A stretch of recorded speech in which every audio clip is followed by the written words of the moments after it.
ওকে না দেখলে আমার ভালো লাগতো না, বা ওর সাথে কথা না বললে আমার ভালো লাগতো না, মানে অন্যরকম একটা অনুভূতি হয়ে গেছে ওর জন্য। জি, ঠিক আছে। তো এমনি একদিন দেখা করলাম, এরপর আর একদিন দেখা করলাম, যাক পরিচয় হওয়ার পরে ওটাওয়ারি 2 দিন দেখা করলাম, কয়েকদিন পর পরে দেখা করছি। 2 দিন দেখা করার পরে আরেকদিন দেখা করতে গেছি, ঠিক আছে। তখন আমাকে বলে কি যে চলো আজকে তুমি আমার বাসায় চলো। আমি বলছি কেন, আমি বাসায় কেন যাব? বলে যে এমনি চলো না। আমি বলছি না, আমি যাবো না।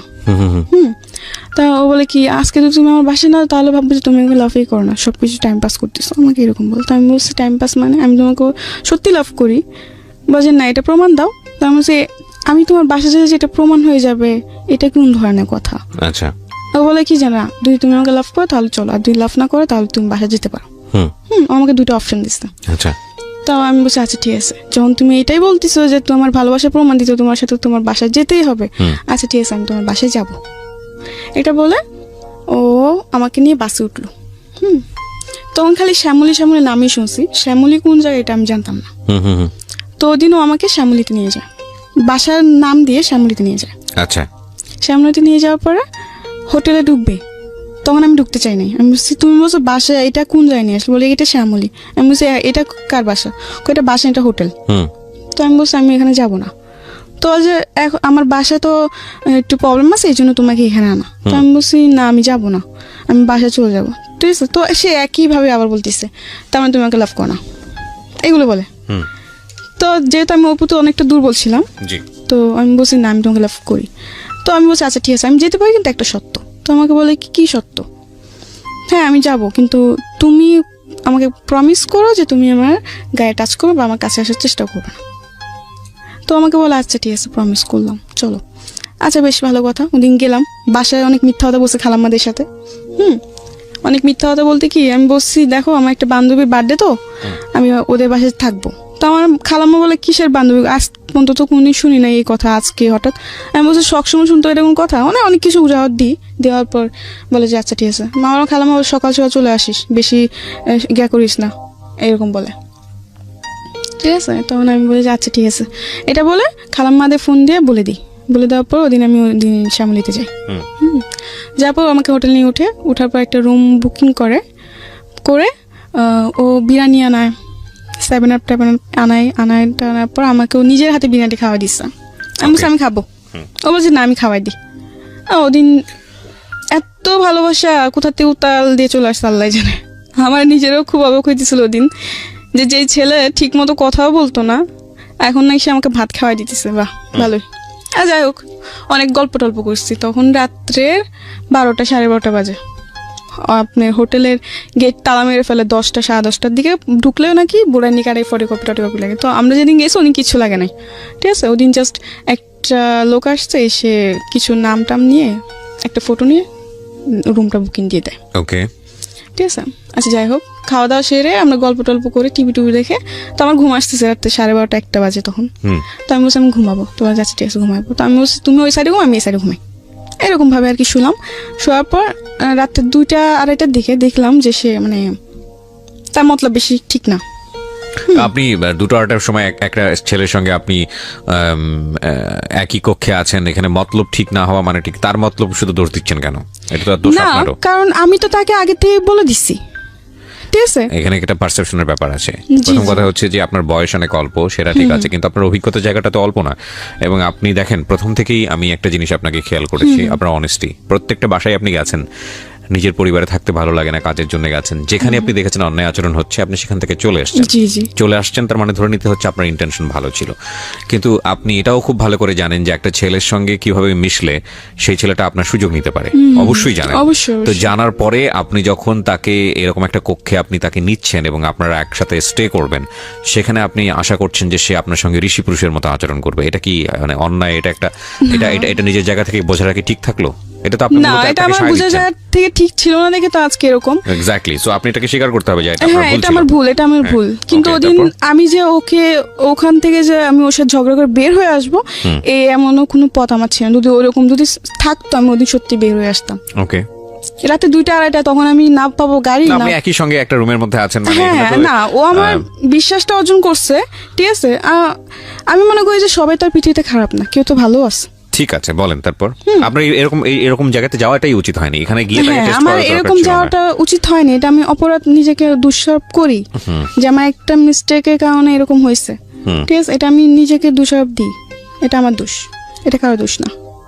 যাই হোক, পরে গেলাম, ও আমার সাথে অনেক মানে খারাপ আচরণ করে, ঠিক আছে, মানে ওর সাথে আমার কি বলবো। ঠিক আছে, আমরা বুঝতে পেরেছি বিষয়টা, তারপর আচ্ছা যাই হোক, পরে ওদিন সকালে আমি খুব কান্নাকাটি করলাম যে তোমার উপর আমি এত বিশ্বাস করলাম আর তুমি এমন একটা কাজ করতে পারলা কি করে। বলে কি যে এটা তো স্বাভাবিক, এটা তো কিছু না, আর আমি তো তোমাকে লাভ করি, এমনকি তোমাকে আমি বিয়ে করবো, আমাকে অনেক কিছু দিয়ে মানে আমার কান্না থামায়। তো ও আবার আমার খালাম্মাদের সাথে দেখাও করতে আসছে। আমার খালাম্মা অসুস্থ ছিল তো দেখা করতে আসছে, মানে অনেক কিছু ওদিন অনেক কিছু বুঝ দিল, ঠিক আছে। পরে ওরা অনেক কিছু কাজ করলো যেটা দেখে ওর প্রতি একটু হলে আমি বিশ্বাস হয়ে গেছিল যে না, ও যা করছে মানলাম ভুল করছে, হয়তো আমারও কিছু অপরাধ ছিল তার জন্য এরকম হয়েছে, কিন্তু এখন তো আমাকে ছাড়ে নাই, ও তো এখনো আমার সাথে আছে, এমনকি আমরা বিয়েও করবো। আমি বেশ ভালোই। তাই আমরা দেখা যাচ্ছে কয়েকদিন পর পরে আমাদের যাওয়া হতো, ঠিক আছে। ও আমাকে দুদিন আগে জানাই দিত, আমি ওরকম ভাবে বাসার থেকে তৈরি হয়ে চলে যেতাম। আচ্ছা, এরকম উড়াউড়ি অনেকদিন চলতে থাকলো, ঠিক আছে। চলার পরে একটা পর্যায়ে আমার খালাম্মারা সন্দেহ করতে শুরু করে যে আসলে তুই কোথায় যাস, কার সাথে যাস। এরপর আপনার রেগুলার এটা মেইনটেইন করতে। হ্যাঁ, রেগুলার বলতে ধর মাসে 2-3 বার এটা হতোই। যাই হোক, পরে আমার খালাম্মারা বকাঝকা করে যে তুই তো আর আগে এরকম কোনোদিন এরকম করিস না, তাহলে এখন কেন করতেছিস। তো আমি বললাম যে এমনি, অনেক কিছু বলে। পরে আমার খালাম্মা আমার সাথে অনেক ঝগড়া করে, আমাকে এমনকি মারতেও আসে। যখন ওই ছেলের ব্যাপারে জানতে পারলো, কিন্তু এইসব সম্পর্কের ব্যাপারে ছেলের সাথে এটা জানতো না, কিন্তু এটা জানতো যে ওই ছেলের সাথে আমি কথা বলি।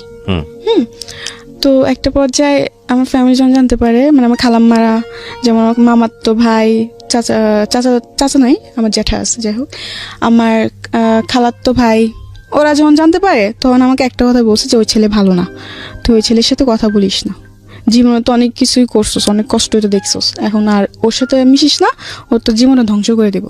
আমাকে এইসব কথা আমি জানে না, ও এরকম কখনোই করবে না। আমি বিশ্বাস ছিল, ঠিক আছে। ও আমার খালাম্মাদের সাথে দেখা করতে আসে, তো ওদিন খালাম্মা দেখা করতে আসে, ফল ফ্রুট নিয়ে টিয়ে, অসুস্থ ছিলেন, আমার খালাম্মা হার্টের প্রবলেম ছিল, ডাক্তার গেছিল। যাই হোক, আসার পর আমার খালাম্মার সাথে কথাবার্তা বলে, তো আমার খালাম্মা একটা কথাই বলে যে ওই ছেলে ভালো না, তো ওর সাথে চলাফেরা করিস না, তো ওর সাথে দূরে চলে যা, মানে ওর থেকে তুই দূরে চলে যা, কারণ ও তোর জন্য ভালো ছেলে না, ওর মতলব অন্যরকম। আমার খালাম্মা বললো আর কি। তো আমি কি যে বলো, তোমাদের সবই খারাপ হয়ে যায়, সবই তোমাদের জন্য খারাপ। তো আমার খালাম্মা বললো যে আজ তো বুঝতেছ না, কিন্তু একদিন বুঝবি ঠিকই, কিন্তু সেদিন বুঝে কোনো লাভ হবে না। তো আমার এইসব কথা বলার পর আমি কিছু বলি না, ঠিক আছে। তো যখনই ওর সাথে দেখতেছি যে আস্তে আস্তে ওর সাথে দেখা করাটা আমার বেশি বাড়তেছে, অতিরিক্ত। এটা মানে আমি যে এলাকায় থাকি ওই এলাকায় মানুষের নজরে পড়ে গেছে। তো এতে অনেক মানুষ অনেক কিছু বলে আমার খালাম্মা দেখে, পরে ওসব নিয়ে আমার সাথে ঝগড়াঝাটি করে খালাম্মা। তো একটা পর্যায়ে এমন হয় যে ওদের চেহারাটা দেখলে আমার বিশাল মতো লাগতো, আমার খালাম্মা দেখে আমি সহ্য করতে পারতাম, যে আমাকে ডাক দিত, শাসন করতো, এই জন্য। তো একটা পর্যায়ে আমি কি করে ওকে ফোন দিই, আমি বলি চলো আমরা রুম নিয়ে একসাথে থাকবো, আমরা রুম নিব, যেহেতু আমরা বিয়ে করবো, তো আমরা বিয়ে করে রুম নিই। বলছে আচ্ছা ঠিক আছে। তো আমাকে বলে তুমি রুম খুঁজো, আমাকে ছেলেটা বলে। তো আমি বলছি আচ্ছা ঠিক আছে, আমি রুম খুঁজবো। পরে আমি রুম খুঁজি, ঠিক আছে, রুম খুঁজতে খুঁজতে একটা রুম পাইলাম, শেষ পর্যায়ে 3,000 টাকা ভাড়া। প্ল্যানিং করলেন আপনারা একসঙ্গে লিভ। আর আমি ওদিকে আমার খালাম্মা দিকে বলছি আমি তোমাদের সাথে থাকবো না। এই নিয়ে অনেক কিছু বলে যে কোথায় যাবি, দেখ পৃথিবীটা যত সহজ বলো ততটা না, অনেক কঠিন এই পৃথিবী, এই সেই, কোথায় যাবে একটা মেয়ে, এই অনেক কিছু বলে। তো আমি বলছি তোমাদের এসব ভাবতে হবে না, আমার যা করে আমি তাই করুম। মানে অবাধ্য ছিলাম, কথার অবাধ্য ছিলাম। যাই হোক, পরে ও একদিন পর ফোন দিল আমাকে। ফোন দিয়ে আমাকে বললো যে সরি আমি রুম নিতে পারবো না, একটু প্রবলেম হয়ে গেছে, আমি ইমার্জেন্সি দেশে যেতে হবে। ওকে, মানে রিয়াদ আপনাকে এটা বললো? হ্যাঁ, ও আমাকে এটা বললো। তো আমি বললাম যে এটা তুমি কি বলতেছো, রুম নিতে পারবো না মানে? মাস শেষের দিকে আমি খালাম্মা দিকে বল দিছি যে আমি ওদের সাথে থাকবো না, এখন আমি কোথায় যাব? এছাড়া তো আমার কোনো জায়গা চিনা জানা নাই, ঠিক আছে। তো এইসব বলার পর আমার জিনিসটা অনেক খারাপ লাগলো, যার জন্য আমি এত কিছু করলাম, এত স্যাক্রিফাইস করতেছি, সে কিনা বলে এরকম কিছু। অনেক রাগ উঠছে ওর উপর আমার। রাগে আমি ওর ফোন নাম্বারটা ডিলিট করে দিছি। দিয়ে আমার একটা মামাতো বোন ছিল, বলে রাখি আমার মামাতো বোন ওর আব্বু আম্মু আসার আগে আমার খালাম্মার সাথে 3 মাস ছিল, তার মানে আমার সাথে খুবই একটা বোনের থেকে বেশি বান্ধবী ছিল, ঠিক আছে। আমরা যখনই যেতাম একসাথে যেতাম ঘুরতে টুরতে, আর ও আমার ব্যাপারে সব জানতো। আমার রিয়াদের সাথে যে আমার এরকম সম্পর্ক এটাও জানতো, ঠিক আছে। তো আমাকে অনেক সাবধান করছিল, কিন্তু আমি মানি নাই। যাই হোক, পরে একটা পর্যায়ে ও না করে দেয়, ও রুম নিবে না। তো এখন আমার মাথায় চিন্তা ঢুকে গেছে যে ও রুম নিবে না, তাহলে আমি কী করবো, কোথায় যাব? আমি তো তেমন কিছু চিনিও না। আচ্ছা যাই হোক, পরে আমার ওই মামাতো বোনটাকে ফোন দিই। ফোন দেওয়ার পর বলি যে দেখ এরকম এরকম, তুই আমার জন্য একটা চাকরি ব্যবস্থা আর থাকা খাওয়ার জায়গা ব্যবস্থা কর। তো বলছে আচ্ছা ঠিক আছে, সমস্যা নেই, আমি করতেছি। ও 2-1 দিনের মধ্যে একটা ব্যবস্থা করছে একটা মেয়ের সাথে। মেয়েটার নাম হচ্ছে আপনার সুবর্ণা। দেখতে অনেক সুন্দর ছিল, খাটো খুটো, বেশ ভালোই ছিল। ওকে, তো ওই মেয়েটার সাথে আমার থাকা খাওয়ার ব্যবস্থা করছে আমার মামাতো বোন। করার পর আমি বলছি আচ্ছা ঠিক আছে, তো আমি যাই। আমার খালাম্মাদের কাছ থেকে বিদায় নিয়ে চলে যাই আমি। যাওয়ার পরে ওখানে আমাকে নিয়ে যায় ওই রুমে, ঠিক আছে। তো রুমে গেলাম, 1-2 দিন বেশ ভালোই। পরে জানতে পারলাম যে, আরেকটা কথা বলে রাখি, আমার মামাতো বোনকে দিয়ে একটা ছেলের সাথে আমার পরিচয় হওয়ার পরে ওই ছেলে আর আমার মামাতো বোন আমাকে নিতে আসছে। আমি মোহাম্মদপুর লাগাত গেছি, ওখান থেকে ওরা আমাকে চরে নিয়ে যাবে, কারবাঙ্গি চরে। তো ওখান থেকে ওরা আমাকে নিয়ে যায়, চরে নিয়ে যায় ওই বান্ধবী বাসায়। আমার মামাতো বোনের বান্ধবী বলে পরিচয় দিচ্ছে, তো আমারও তো বান্ধবী হয়। আচ্ছা যাই হোক, গেলাম। যাওয়ার পর 1-2 দিন বেশ ভালোই। পরে জানতে পারলাম যে ওই ছেলেকে সুবর্ণা হাজবেন্ড বলে পরিচয় দিয়ে এই রুমটা নিচ্ছে। মানে আসলে তো ওরা হাজবেন্ড ওয়াইফ না, মিথ্যা কথা দিয়ে নিচ্ছে রুমটা, মিথ্যা কথা বলে নিয়ে পরে। কিন্তু হাজবেন্ড একজনকে বানাইছে, কিন্তু রাত্রে এসে থাকে আরেকজন, সুবর্ণার বয়ফ্রেন্ড থাকে। ওকে, সুবর্ণার বয়ফ্রেন্ড থাকে। সুবর্ণার বয়ফ্রেন্ড প্রতিদিন রাত্রে চলে আসে, 11টা-12টার দিকে চলে আসে। ওরা সারা রাত জায়গা থাকে আর আপনার সারাদিন ঘুমায়। সুবর্ণা আবার এসব কাজ করতো সে। তো দেখা যাচ্ছে 1-2 দিন যাওয়ার পর দেখতে পারলাম, একটা জিনিস লক্ষ্য করলাম যে ও রাতে 2টা নয় 3টা নয় বাসাতে বের হইতেছে, আবার বাসায় আসতেছে, ঠিক আছে। কোনো চাকরি করে না, কিন্তু অথচ ওদের কাছে টাকার কোনো অভাব নাই। ওকে, এটা আপনি নোটিস করলেন নিজে নিজে? হ্যাঁ। তো একটা পর্যায়ে আমরা দেখতে দেখতে প্রায় অনেক দিন কেটে গেল, 10 দিনের মতো এরকম কাটছে। কাটার পর আরেকটা জিনিস, সুবর্ণা এবং সুবর্ণার বয়ফ্রেন্ড একটু অন্যরকম ছিল, একটু মানে কি বলবো, সবকিছু ওপেনলি। কিন্তু হ্যাঁ, ও মানে সুবর্ণা এটার জন্য কোনোদিন ওকে বাধা দেয় নাই, ঠিক আছে। কারণ হাজার হোক, সে আমার প্রেমিক হোক বা আমার হাজব্যান্ড হোক, আমার চোখের সামনে অন্য কোনো মেয়ের ব্যাপারে কথা বললে এটা আমি সহ্য করবো? অবশ্যই না। কিন্তু সুবর্ণা এরকম ছিল না, সুবর্ণা আরো উৎসাহিত দিত ওকে যে তুমি করতে পারো, সমস্যা নেই। ওকে, এরকম করতো, ঠিক আছে। তো এরকম কাটতে থাকে, এগুলো আমার ভালো লাগতো না। যে কি এসব, কি মানে কোনো কিছু মানে নিয়ম কারণ নাই, যখন ইচ্ছা এগুলো কি হচ্ছে, মানে আমার ভালো লাগতো না। হ্যাঁ, তো আমি অনেক ঝগড়াঝাটি করি, ঠিক আছে। ঝগড়াঝাটি করার পর আমি প্রায় 10 দিন ভাত খাইনি, রাগি না খেয়ে। ওই যে বললাম যে ওই যে ছেলেটার সাথে আমার পরিচয় হয়েছে ওদের ধারাতে, ওকে ফোন দিই, যাকে সুবর্ণা হাজবেন্ড বানাইছে। ওকে ফোন দেওয়ার পর বলি যে আমি ভাত খাইনি, আমার ক্ষুধা লাগছে, আমার জন্য খাবার নিয়ে আসো। তো আমার জন্য খাবার টাবার নিয়ে আসতো, ঠিক আছে। নিয়ে আসার পরে এমনি করে কাটতে থাকলো, কয়েকদিন কাটলো, 5-6 দিন হয়ে গেল, ঠিক আছে। তো একদিন ওরা একটা পার্টিতে যাবে, তো পার্টিতে যাবে, তো আমাকে বলতে তুইও চল পার্টিতে যাব। আবার সুবর্ণা যেটা করতো ওইটার মধ্যে আমার মামাতো বোনও যুক্ত হয়ে গেছে। ফার্স্টে করে নাই, ঠিক আছে, কিন্তু পরে যে ওরা দুজন একসাথে 71 হয়ে গেছে। তো ওরাও চাইছিল আমি করি, কিন্তু আমার একটা কথা ছিল যে আমি মরে যাব, কিন্তু আমি এসব কিছু করব না। তো ওরা বলে কি হ্যাঁ এখন করবি না, একদিন দেখিস ঠিকই করবি, কারণ যে ছেলের সাথে তুই পরিচয় হয়েছিস ও ছেলে ভালো না। কারণ সুবর্ণা দায় করে ওই ছেলেকে, সুবর্ণার লাইফের জন্য ওই ছেলে দায়। তো আমার কথা যখন ও এতই খারাপ ছিল, তাহলে তবে আমার সাথে ওদের কেন পরিচয় করাই দিছিস? আমার কথা এটা। আমি বলছি ঠিক আছে, খারাপ না ভালো এটা আমি পরে দেখে নেব, তোদের থেকে আমার জানতে হবে না। এটা বলার পর ওরা বলে আচ্ছা ঠিক আছে একদিন বুঝবি। আমি বলছি আচ্ছা ঠিক আছে বুঝে নেব না, সমস্যা নেই।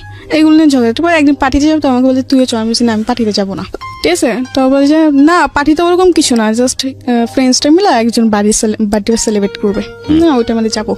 তো আমার আচ্ছা ঠিক আছে। তো আমরা তৈরি হলাম, 3 জন তৈরি হয়ে গেলাম। কিন্তু ওখানে যাওয়ার পর প্রায় 10-12টা ছেলে, ঠিক আছে, 10-12টা ছেলের মধ্যে আমরা 3 জন মেয়ে। আমাকে বলছে যে আরও মেয়েরা আসবে, অনেক বড় করে পার্টি হবে, সে অনেক কিছু বলে। তো আমি বিশ্বাস করি আচ্ছা ঠিক আছে আমি যাবো। তো ওই পার্টিতে গেলাম, যে দেখি যে 10-12 জন ছেলে আর আমরা শুধুমাত্র 3টা মেয়ে। তো ওই দিন যাওয়ার পর আমার ভালো লাগে না, তো আমি বলছি আমি চলে যাবো। বলে কি এত রাত্রে তো বাসায় যাওয়া যাবে না, রাত্রে বেশি 11টার দিকে রওনা দিচ্ছে, যাইতে যাইতে অনেক সময় লেগে গেছে।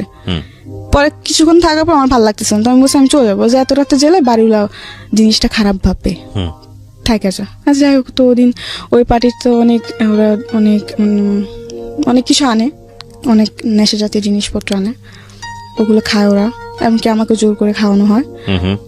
তো আমি খাই এবং ওদের থেকে বেশি আমাকে খাওয়ানো হয়।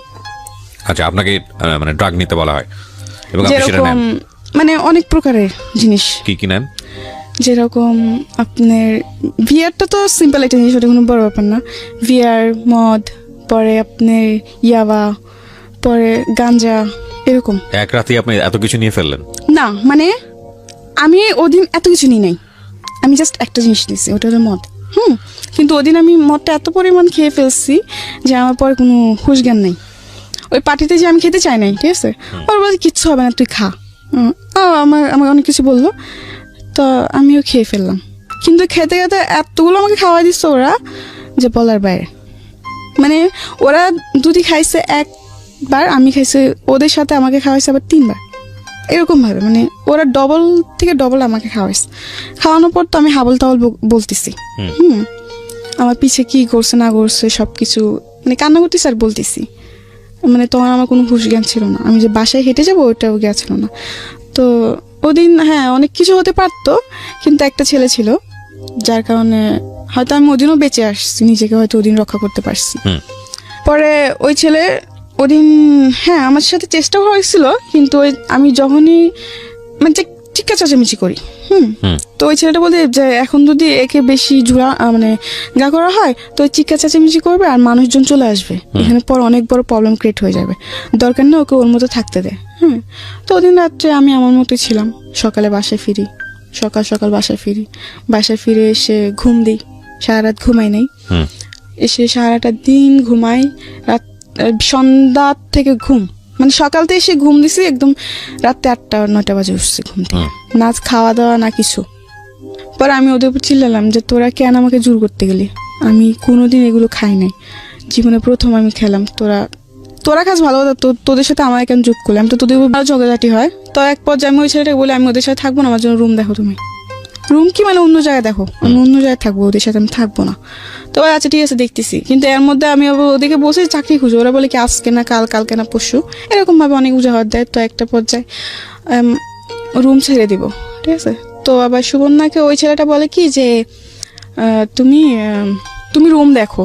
তো সুবর্ণা প্ল্যানিং করে কি যে আচ্ছা ঠিক আছে আমি না 2টা রুম একসাথে দেখবো, একটা মানে তোরা থাকবে, একটা মানে আমি আমার বয়ফ্রেন্ড থাকবো নিয়ে। আমি বলছি ওই ছেলে বলে আচ্ছা ঠিক আছে। তো আমি বলছি আচ্ছা ঠিক আছে যা, তোরা তোদের রুমে থাকবে আমি আমার রুমে থাকবো, এটা কোনো জ্ঞান না। ওরা বলে আচ্ছা। তো এমনি করে একটা পর্যায়ে ওরা রুম দেখে, রুমে অ্যাডভান্স দেয়, জিনিসপত্র নিয়ে চলে যায়, ঠিক আছে। আমাকে ওদিন ওই বাসায় একা রেখে যায়, মানে ওরা জিনিসপত্র নিয়ে চলে যায়, বাড়িগুলোকে পুরো ভাড়া দেওয়া হয় নাই, না দিয়ে ওরা রাত্রে 12টা বাজে সব জিনিসপত্র গুছিয়ে নিয়ে চলে গেছে। আমাকে বলে কি যে আমি আবার আসবো, আমরা জিনিসপত্র রেখে সেট করে পরে তোকে আবার নিতে আসবো, এটা বলে চলে যায়। 12টা গেল, 2টা গেল, 3টা বাজে আমি ফোন দিচ্ছি, কি রে তোরা কই 3টা বাজে এখন আসলি না আমাকে নিতে, আমি তো একা একা বসে আছি, খাওয়া দাওয়া করি নাই। ও বলে কি দেখ অনেক রাত হয়ে গেছে যে কি আসি নাই, তুই ঘুমায়, অনেক কিছু বলে। পরে সকাল হয়েছে, আমাকে সকালে বলে কি সকাল ভোরে রওনা দেবে, কেন যেন কেউ দেখতে না পারে। আমি বলছি কেন, আমি কি ডাকাতি করবো না, চুরি করবো না, আমাকে কেউ দেখতে পারবো না, আমি এই কথা বলি। তো বলে কি না ওরকম কিছু না, এমনি বসে যেমনি বসে এমনি আয় চুপচাপ। আমি আচ্ছা ঠিক আছে। তো আমি আমার জিনিসপত্র নিয়ে একটা রিক্সা নিয়ে চলে যাই, যেন কেউ না দেখতে পারে, চুপটি করে চলে যায়। কিন্তু ওরা যে জানি না যে ভাড়াটা দেয় না, এইসব আমি কিছুই জানতাম না। আমি জিজ্ঞাসা করছি ভাড়া দিয়েছি, বলে হ্যাঁ বাড়িগুলো সব কিছু দেওয়া ক্লিয়ার, কোনো জ্ঞানজাম নেই। আমি আচ্ছা যাই হোক। পরে একটা রিক্সা নিয়ে আমাকে বলে এমন জায়গায়, তো আমি এমন জায়গায় গেছি, যাওয়ার পর ফোন দিয়ে বলে আসতেছি, এটা বলার পর ও বলে 2-3বার ফোন দিছি, দেওয়ার পর আসতেছে বলে আর আসে না। 1-2 ঘন্টা পার হয়ে গেছে, আসে না। তো একটা রাস্তার মধ্যে আমি একটা মেয়ে দাঁড়াইছি, মানুষের নজর তো পড়বেই, সে সকাল থেকে দাঁড়াইছে, দুপুর পার হয়েছে, আসে না। একটা পর্যায়ে আমার ফোন অফ হয়ে যায়, চার্জ থাকে না, অফ হয়ে যায়। তখন ও আসে না। পরে একটা চাচা দেখে বললো কি ব্যাপার তোমাকে দিয়ে সকাল থেকে দেখেন দাঁড়াইছো, চলো আমার বাসায় চলো, তুমি যত তোমার কেউ না আসবে তখন তুমি আমার বাসায় থাকো, রাস্তায় দাঁড়ালে মানুষ খারাপ বলবে। তো আমি বলছি আচ্ছা ঠিক আছে। ও চাচা আবার জিজ্ঞেস কার বাসায়, তখন আমি একটা মিথ্যা কথা বলছি যে আমার ভাবির বাসায় আসছি, দেশের থেকে আমি আমার ভাবির বাসায় আসছি, আমি আমার ভাবির বাসায় চিনি না, আমার ভাইয়া নিতে আসবে, এটা বলছি। কি বলবো, তখন তো আর কিছু বলার ছিল না। যাই হোক, পরে বলছে আচ্ছা ঠিক আছে, তোমার ভাইয়া আসার আগে তুমি আস্তে আস্তে তুমি আমার বাসায় থাকো। যাই হোক, এরকম ভাবে চলতে থাকে, ঠিক আছে। তো এরকম ভাবে চলতে চলতে একটা পর্যায়ে আমি রুম নিই, ওই ছেলেটা আমাকে রুম নিয়ে দেয়। হ্যাঁ, রুম নিয়ে দেওয়ার পরে আমি রুমে থাকি, থাকতে থাকতে পরে ওই ছেলেটার সাথে মানে আমার একটা সম্পর্ক জড়ায় যায়। আমি একটা সম্পর্ক জড়ায় যায়। একটা পর্যায়ে ওই ছেলেটা মানে বেশ কয়েকদিন ভালোই ছিল, সব কিছুই ঠিক ছিল, ঠিক আছে। ঠিক থাকার পরে কয়েকদিন পর দেখি যে ও ফোন টোন দেয় না, রিসিভ করে না। এর মধ্যে আবার 3-3.5 টাকা দিয়ে ঘর নিছে। একটা পর্যায়ে ঘর ভাড়া চলে আসছে সামনে, তো আমি খুব চিন্তায় পড়ে গেছি, ঘর ভাড়া কোথা দিয়ে দিব না দিব, মাথা নষ্ট পুরা। তো ওদিন আমাকে ও একটা ওর বন্ধুকেও নাম্বার দেয় আমার, ওর বন্ধু আবার আমাকে একটা অফার দেয়, হ্যাঁ তুমি আসো, ঠিক আছে তুমি আসো, তুমি পরে এসে টাকা নিয়ে যাও। আচ্ছা। তো আমি ফার্স্ট বলছি মরে যাবো তবু করবো না, মানে একটা ওরকম ধরনের অফার দেয়। তো আমি বলছি না, আমি মরে যাবো কিন্তু আমি এরকম কিছু করবো না।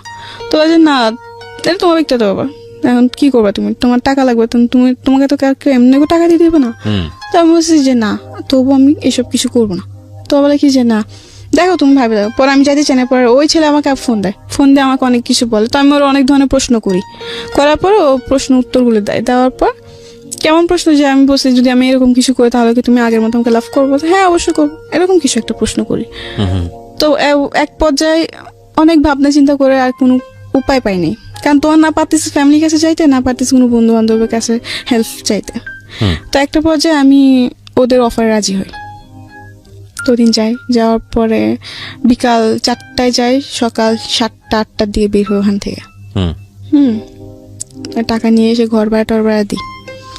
যাই হোক, পরে একটা পর্যায়ে এরকম হতে থাকলো, ঠিক আছে।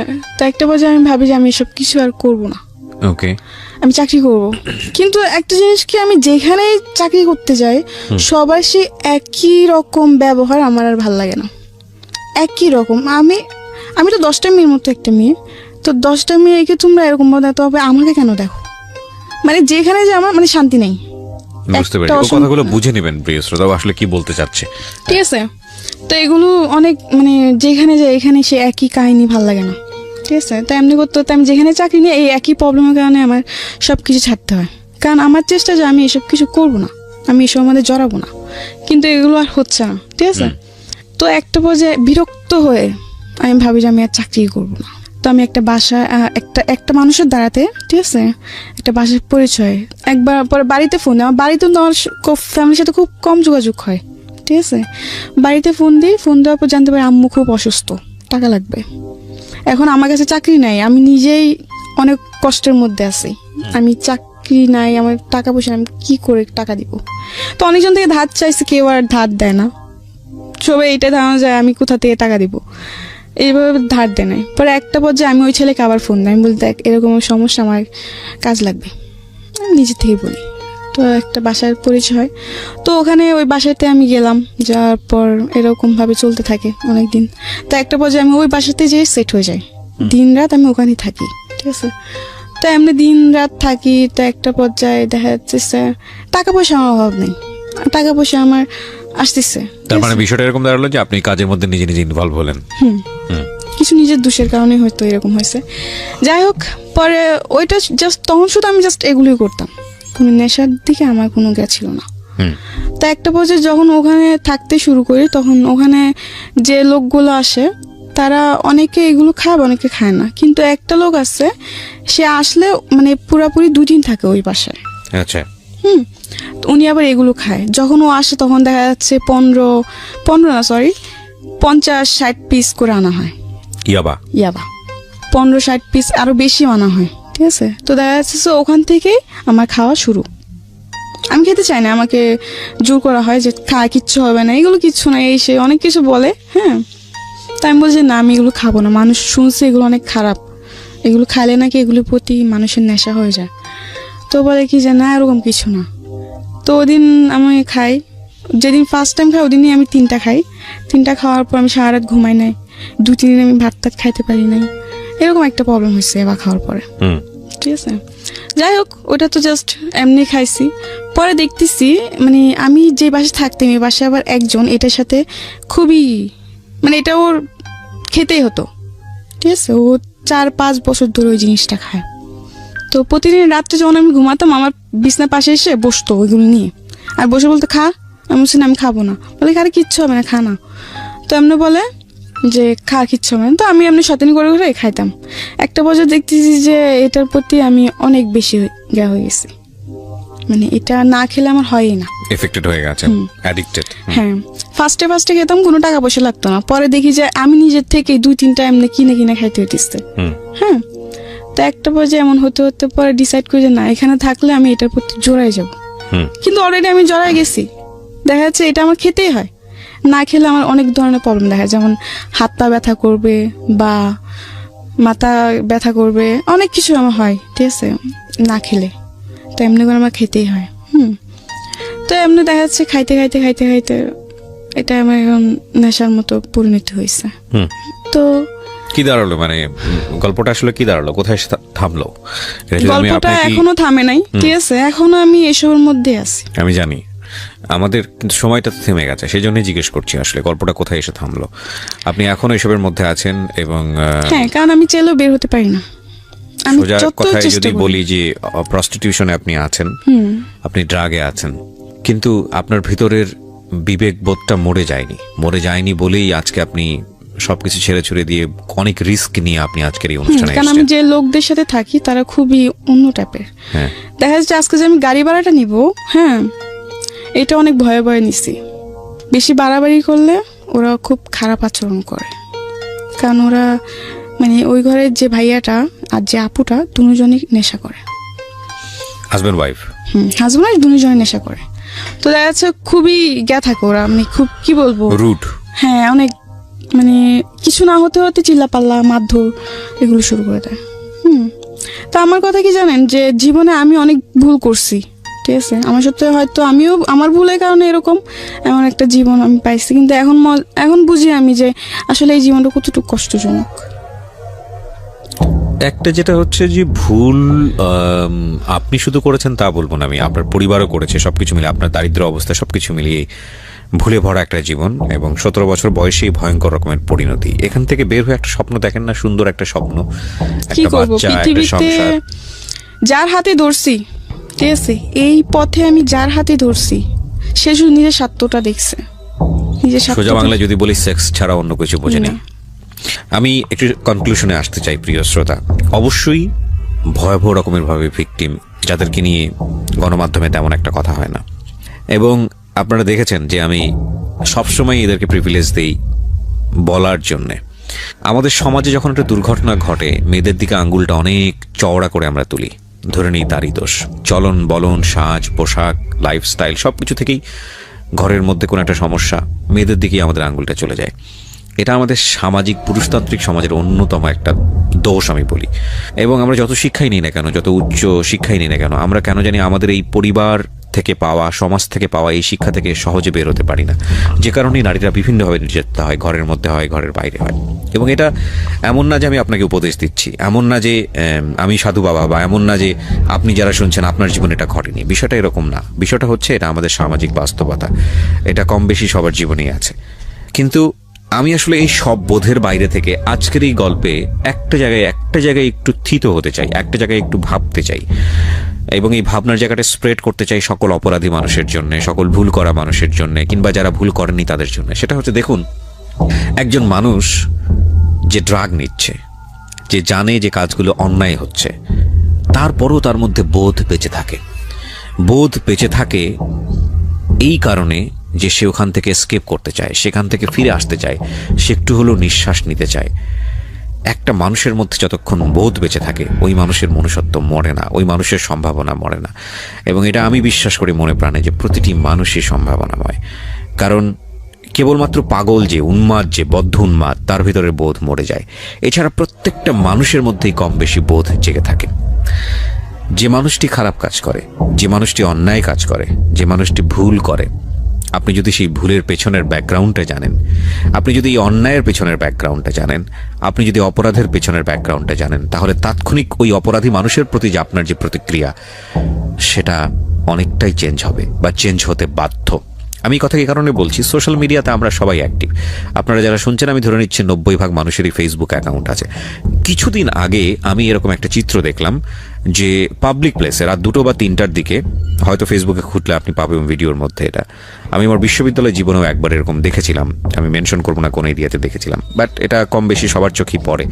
2 থেকে 3টার দিকে বা 4টার দিকে যখন রাস্তাগুলো ফাঁকা হয়ে যায়, বিশেষ করে এক শ্রেণীর পেশাজীবী মানুষ, একেবারে নিম্নবিত্ত পর্যায়ের পেশাজীবী মানুষ, আমি সবাই যে করেন এরকম না, এবং আমি কিছু দেখেছি ওপেন রাস্তাতে এই ধরনের একটা সিচুয়েশন।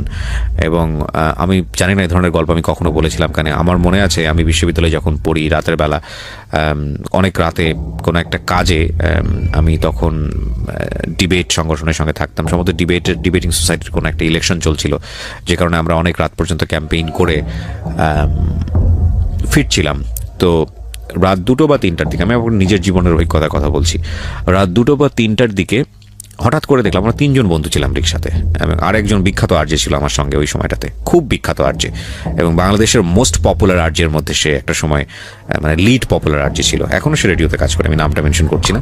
সো আমার ওই ফ্রেন্ড এবং আরেকজন বন্ধু ছিল, এখন ও জানি না ও কোথায় আছে। তো আমরা 3জন ফিরছি, একজন হচ্ছে রিক্সার ওপরের দিকে তোলা, মানে দুজন আমরা পাশাপাশি বসা, ও হচ্ছে হুডের ওপরে বসা।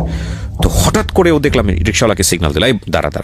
দাঁড়ালো, আমি বুঝিনি কি হচ্ছে, ও দেখলাম যে তড়িঘড়ি করে নামলো, কোমর থেকে বেল্টটা খুললো, আমরা 3জনই বিশ্ববিদ্যালয়ের ছাত্র, এবং সেই সময় নামে বেল্টটা খুললো, খোলার পরে আমি যেটা দেখলাম, মানে সপাং করে বাড়ি দিচ্ছে। সিচুয়েশনটা খুবই অপ্রীতিকর অবস্থার মধ্যে ছিল, বিকজ এখানে একটা রিক্সা দাঁড় করানো, রিক্সার সাইডে রাস্তার ফুটপাতের উপরে এই কাজটা হচ্ছে, রিক্সাওয়ালা উপর অবস্থায় ছিলেন, ভদ্রমহিলা নিচে ছিলেন, এবং বিলিভ করবেন না, আমি এক্সাম্পলটা এভাবে দিচ্ছি জাস্ট বিকজ অফ সিচুয়েশনটা বোঝানোর জন্য আপনাদেরকে। আমি বিকজ আমাদের সমাজে এটা খুব হয় একটা প্রাণীর প্রতি, কিন্তু আমি এটা মেনশন এভাবে করছি জাস্ট সিচুয়েশনটা বোঝানোর জন্য। অনেক সময় দেখবেন যে কুকুরকে যদি আমরা খুব জোরে বাড়ি মারি, কুকুর যে ঘেউটা করে ওঠে না, একদম হৃদয় বিদারক, মানে 2টো মানুষের মধ্য থেকে এরকম হৃদয় বিদারক, I didn't mention বা আমি রেফার লাইক দে আর ডগ, নো, আমি সেটা বলছি না। আমি বলছি এটা যে তাদের আর্তচিৎকারটা এতটা ভয়ানক ছিল, এবং যে দিকে পারে দৌড়। আমি আমার জীবনে দেখাটা এরকম একটা প্রথম দৃশ্য। ও একটু পরে দেখলাম যে চোখ লাল করে ফিরে আসলো, ও এসে বলছে যে এরা বিশ্ববিদ্যালয়ের পরিবেশ নষ্ট করে ফেলছে, এদেরকে তো কঠিন শাস্তি দেওয়া উচিত। তো আমি আমার ওই বিখ্যাত আর যে বন্ধু ছিল, সে পাশেই বসেছিল, সে চুপ করে গেল, আমিও চুপ করে থাকলাম। ঠিক 2 থেকে 3 মিনিট পর আমাদের কারোর কোনো কথা নাই। তো ওই সময় আমার ওই ফ্রেন্ডটা ভোরের কাগজ পত্রিকায় কাজ করতো, পাশাপাশি জার্নালিজম ডিপার্টমেন্টে পড়তো। তো আমি জানি না, মানে তোর সাথে তোমার তুই সম্পর্ক, তুই যদি শুনে থাকিস তুই হয়তো রিকল করতে পারবি, অথবা ভুলেও গেছিস। তো অনেকদিন যাবত যোগাযোগ নাই। তো বাই দ্য ওয়ে, ও আলটিমেটলি ওই যে গায়ে হাত তুলেছে তাকে বলছে যে তুমি নেক্সট টাইম কখনো আর এই কাজটা করবা না, আমার সামনে তো করবাই না, এবং নেক্সট টাইম আর কখনো করবো না। আমি দেখলাম মুহূর্তের মধ্যে ওর চোখটা লাল হয়ে গেছে এবং চোখের পানি ছলছল করছে। আমি বললাম কেন, মানে ওকে সিচুয়েশনটা আমাকে বল, মানে তুই একটা কাজ ঘটালি, আর একটা হচ্ছে যে মানে তোর এই অ্যাডভাইসটা কেন। তো বললো আমি আমার জীবনে একটা মেয়ের ইন্টারভিউ নিয়েছিলাম, সে ছিল শর্টদান্নি, এবং এইসবের শর্টদান্নি, এবং তার একটা ইন্টারভিউ নিয়েছিলাম আমি, এবং আমি জানি ব্যাকগ্রাউন্ডটা কি। আমি ব্যাকগ্রাউন্ডটা জানি বলেই আমি যখন ওই কাজটা করেছে তখন আমার এই গল্পটা মনে পড়ে গেছে। সো তুমি যদি এরকম ব্যাকগ্রাউন্ডটা জানো কোনো মানুষের, তুমি কখনো ওদের সাথে খারাপ আচরণ করতে পারবে না। আমি ডেফিনেটলি বলতেছি যে এই ধরনের ওপেন জায়গাতে এই কাজটা করা ঠিক হয়নি, কিন্তু কোনো অপরাধ তো অপরাধী, অন্যায় তো অন্যায়, সেটার তো একটা অ্যাঙ্গেল থাকবেই, কিন্তু অন্যায়ের শাস্তি যেন আরেকটা অপরাধ না হয়, অন্যায়ের শাস্তি যেন আরেকটা ভুল না হয়। কারণ আমি বারবারই একটা কথা বলি, জেল বলেন, ফাঁসি বলেন, জুলুম বলেন, এগুলো